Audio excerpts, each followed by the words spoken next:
Hello and welcome. Today we're making a chilled strawberry coconut dessert mint soup.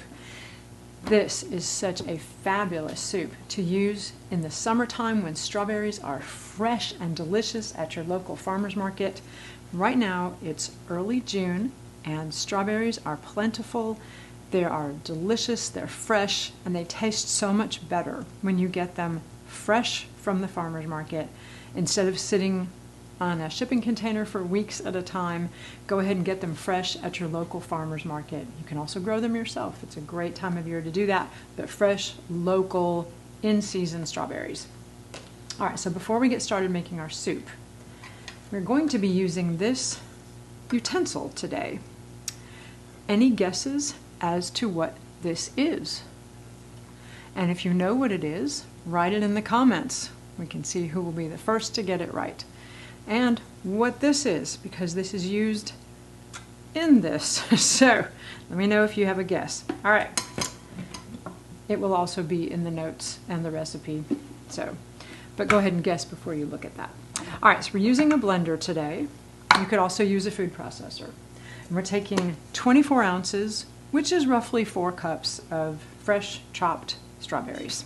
I'm going to put them in the blender. And we're going to blend them up really well before we do anything else. All right.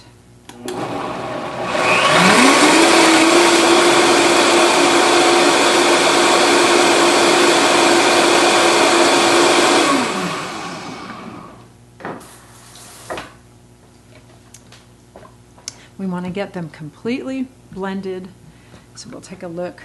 Looks pretty blended. Okay, and now we'll get out this utensil, and it's called a chinois. So it's a French strainer that has a very fine mesh to it, and what we're trying to do is get all of the nice juicy parts out of the strawberry, but not the seeds. So what that will do is strain out the seeds. You could use a regular wire mesh strainer, but this is a very fine mesh, so things don't get through very easily, like seeds, but the liquid can still come through. So we're going to go ahead and pour that in. I timed it the other day. This takes about 7.5 minutes to get all of the liquid to come through. So at the end you'll be left with kind of a sludge of strawberry seeds at the bottom, but that's fine, and you can just get rid of those. You probably don't want to put them in your compost unless you plan on growing strawberries everywhere, so probably best just to throw them away.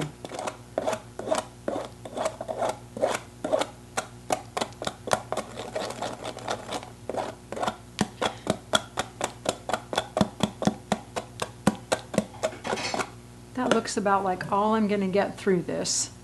And that took less than 5 minutes this time, so maybe my strawberries were a little more liquidy.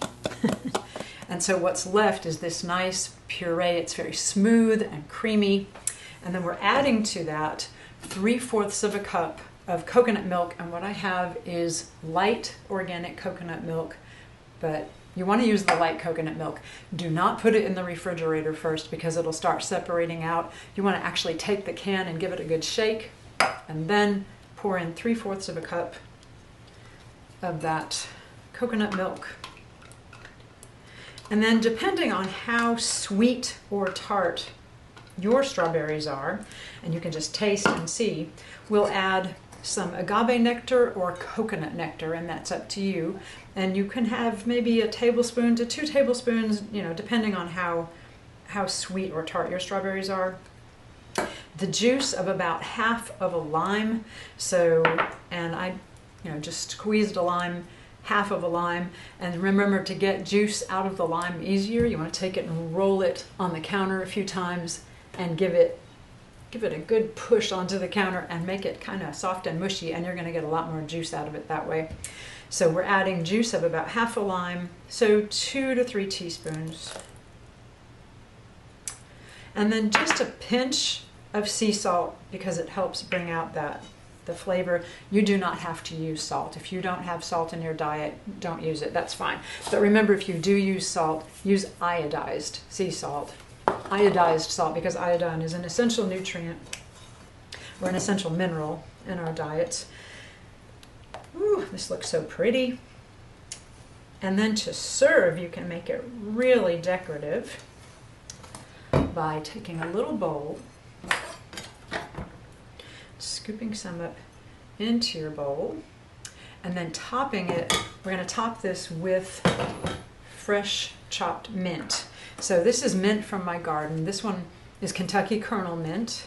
We also have some peppermint, but spearmint is probably one you want to stay away from unless you want your food to taste like toothpaste, but Kentucky kernel or peppermint usually taste a little better in food.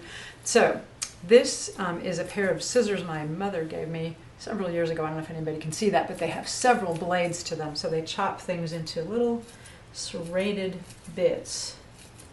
I'm just going to put a little bit of that on top. Oh, and I forgot the coconut. So we have a little bit of extra coconut milk. We should do that first. So put a few drops of the coconut onto the top, and then take a toothpick and swirl that coconut through. And it makes a really pretty design in the top of your soup. I hope everybody can see. It's just a beautiful soup and so delicious.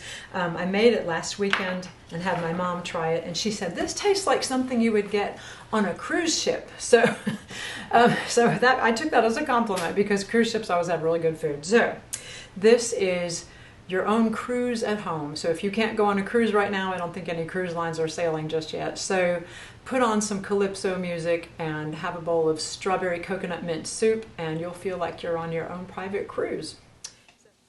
Yeah, thank you for watching. Click at the top for videos that we have found to be very important. Click at the bottom right to see one of our featured videos. Please subscribe to our channel by clicking our icon at the center of the screen. And turn on notifications so that you can get our videos when the fruits and vegetables featured in that video are in season and at their best. See you next time.